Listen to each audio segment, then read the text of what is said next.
Hello, friends, and thank you as always for visiting the Legend Sports Universe YouTube channel. Legend Sports Universe, where legends play forever. Really exciting time if you're a boxing fan and a gaming fan. Finally, after a long wait for several reasons, Undisputed has been released for early access via Steam. It is for the PC only at the moment. It will get to the consoles eventually. This early access is just for testing purposes. So, console guys, just be patient. This is the way the process works. It's going to be worth it for you and make a better game for you in the end. So, if you've been at all familiar with my channel, last year when this game was still going by the name Esports Boxing Club, I was doing some preemptive fighter ratings with the limited amount of information that we had about the game and different ratings categories and stuff like that. I turned out videos you can find here on the channel if you go back a bit for heavyweights and middleweights. And I had gotten it to what seemed like pretty good numbers with the information that I had. And then I just kind of stopped it because there was only so much I could do until we had more information about ratings, until I actually could get my hands on the game and stuff like that. So that's why that project got held up a little bit. Now with Undisputed being released, although you cannot create fighters as of yet, I can now at least get my hands on the game a little bit and see how different fighters work and different trends that I see in the game. In the interest of full disclosure here, I want to get this out of the way real quick because I don't like wasting people's time and I'm not desperate for clicks and any of that kind of stuff. My stuff for Undisputed on the channel is strictly going to be tied to fighter development, fighter creation, ratings, etc.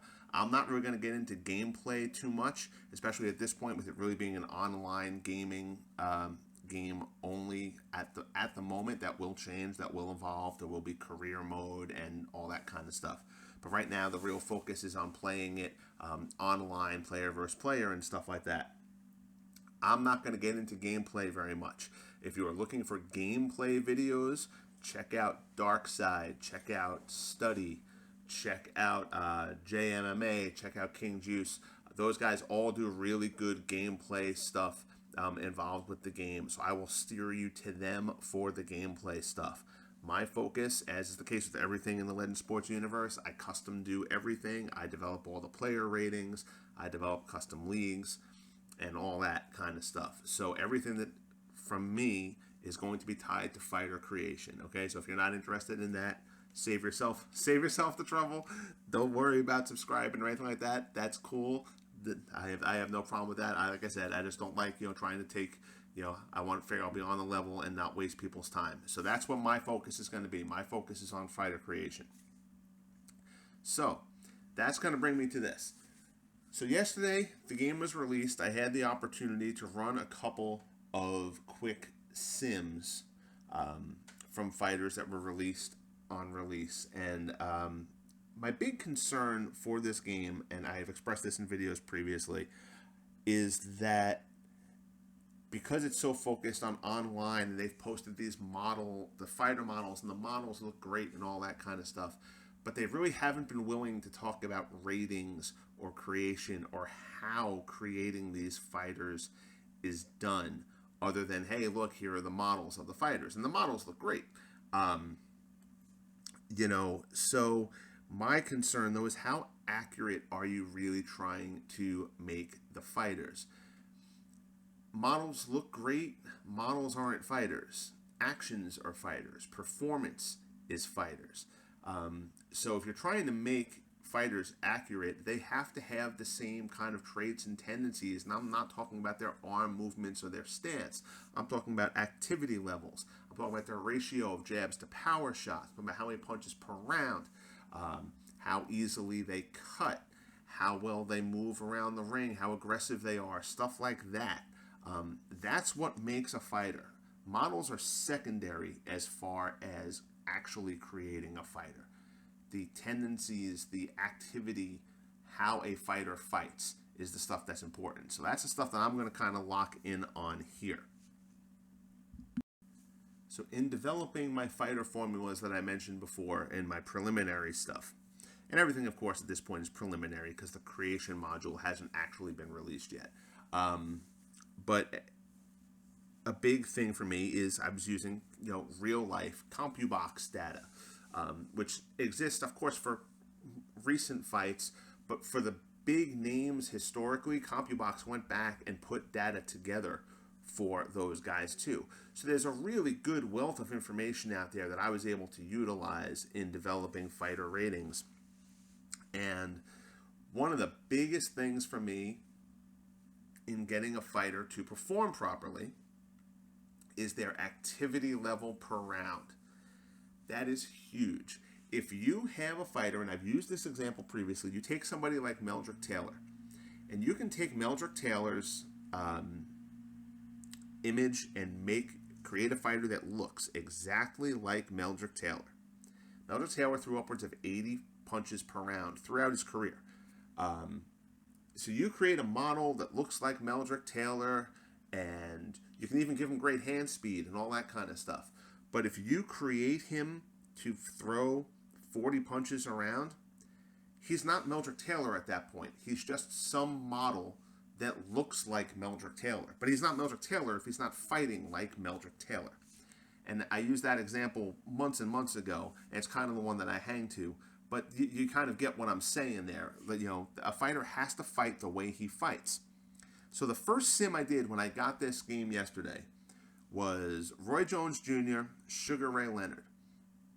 And they're two guys who I think people kind of misunderstand a bit kind of retrospectively. Obviously two of the greats of all time. And blazing hand speed and good combinations and really fun to watch when they got into those modes.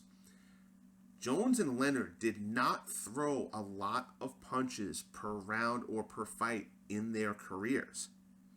They were guys who Jones averaged, I think, 39 as a light heavyweight. He probably threw a little bit more than that, probably in the 40s per round when he was in the lower weight classes. And Sugar Ray Leonard, as a welterweight, averaged 44 punches per round throughout his welterweight career.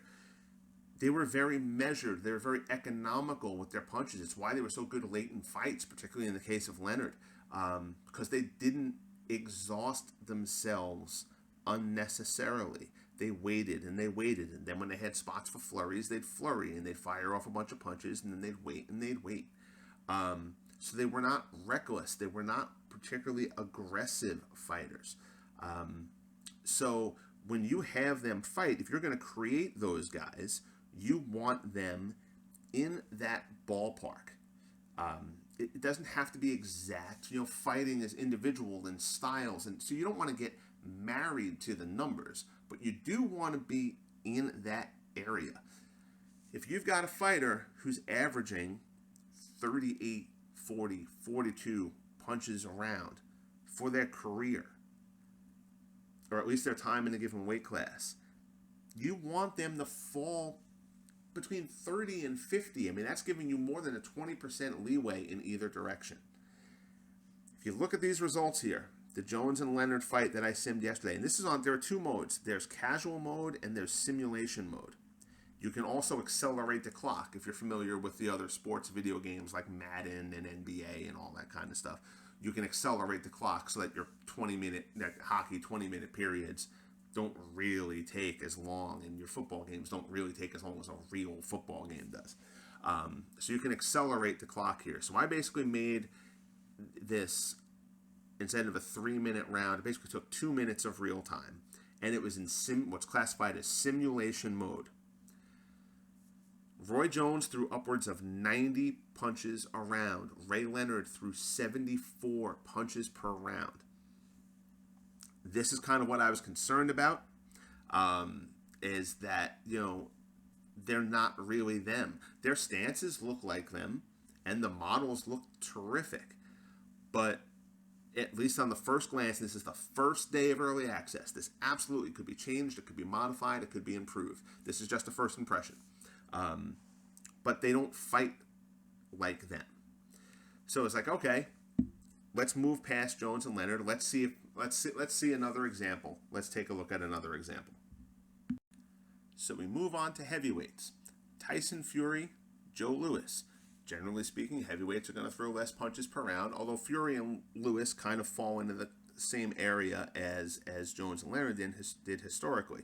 Per the CompuBox data, Fury was 44 punches around. Joe Louis, on the fights that they went back and looked at him for, was 47. You know, any fights that were available for them to look at Joe Louis. So again, you fall between 35 and 55 there. Okay, that's totally fine. This fight goes 5 rounds. Louis knocks Fury out in the 5th. Bunch of knockdowns. Again, same parameters, slightly accelerated clock. So it's a 2-minute round, and it is on simulation mode. Tyson Fury throws 86 punches per round. Joe Louis throws 77 punches per round. That's concerning to me from the standpoint of it just kind of makes it feel like it's arcadey. And again, you can create the models. The models look great. The models look great. I think the models look terrific. The Louis model, the Fury model look awesome. They really do. But if they're not fighting like them, then they're just fighters who look like Tyson Fury and Joe Louis.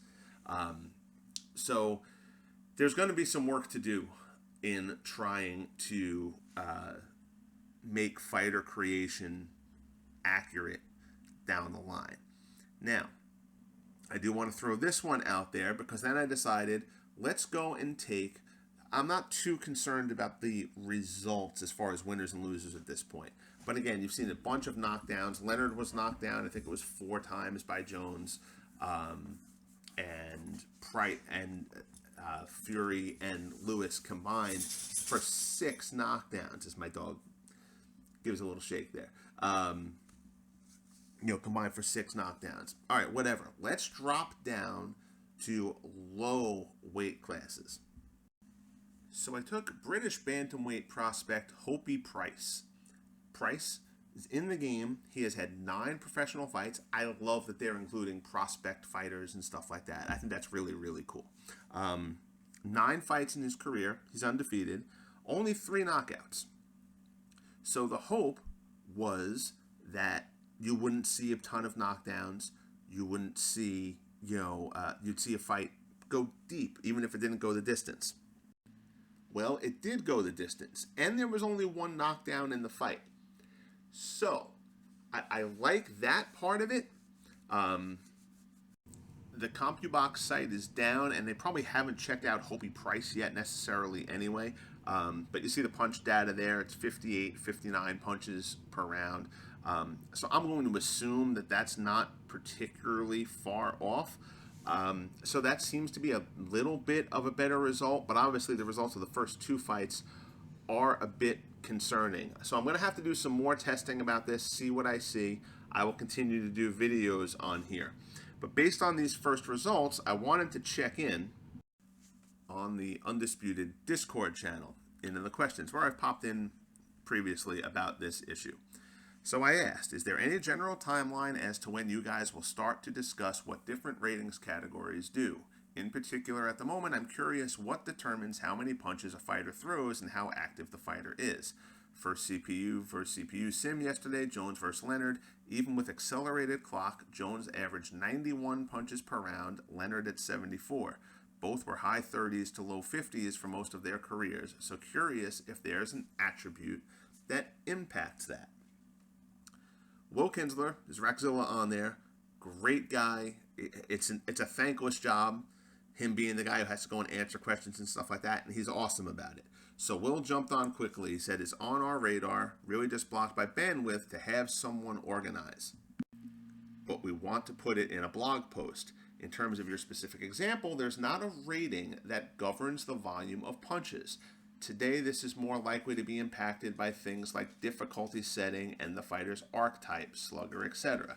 Candidly, while we do have AI versus AI, it's not an explicit area of focus right now. We're spending more of our effort on making sure the AI responds appropriately within the context of what a human player is doing. So, of course, I appreciated Will's response, and I want to kind of follow up on it. So I said, thanks for replying. I guess my concern is while I get AI versus AI not being a focus, AI should respond the same way to an action versus a live fighter as it would to the same action versus an AI opponent, right? I mean, it shouldn't matter whether a human is doing it or another AI opponent is doing it. If it's about reaction, it should react the same way regardless of who's doing the action. As such, having two fighters who should be throwing 40 to 50 punches throwing 75 to 90 would seem to indicate that whatever is determining that action probably needs adjusting. Will again graciously replied quickly. He says, I think the challenge here is that context changes what the AI opponent might need to do in a particular situation.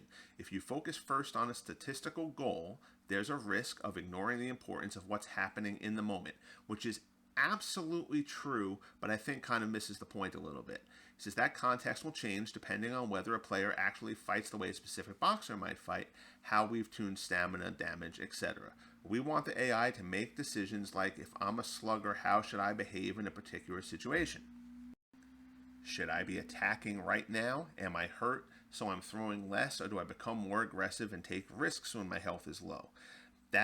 Then how the player responds to that could also impact the volume of punches that end up being thrown. I think there may be more things we can do that will move the dial in this area, but it's a question of exactly what and when. So again, a lot of totally valid stuff in Will Says there. I'll get to my response here, and then I'll kind of try to wrap it all up, as I don't want this to go too long. So I said, of course, context matters to an extent. It can't be something so definitive as Roy Jones averaged 40 punches a round, so we need to have him at 40 each fight. That's silly. There is obviously a degree of leeway. I generally say a fighter should be falling into a 20% range on average, like plus or minus 20%, which is kind of what my benchmark was when I was doing this for Fight Night Champion. And I got started on that really, really late. I was doing that project like a year ago, 10 years after the game was released. And then I had it nailed, and then they took down the boxer share and blew that all to hell. But but I digress. We won't get into that too much. I said, but in creating a fighter, history has to matter.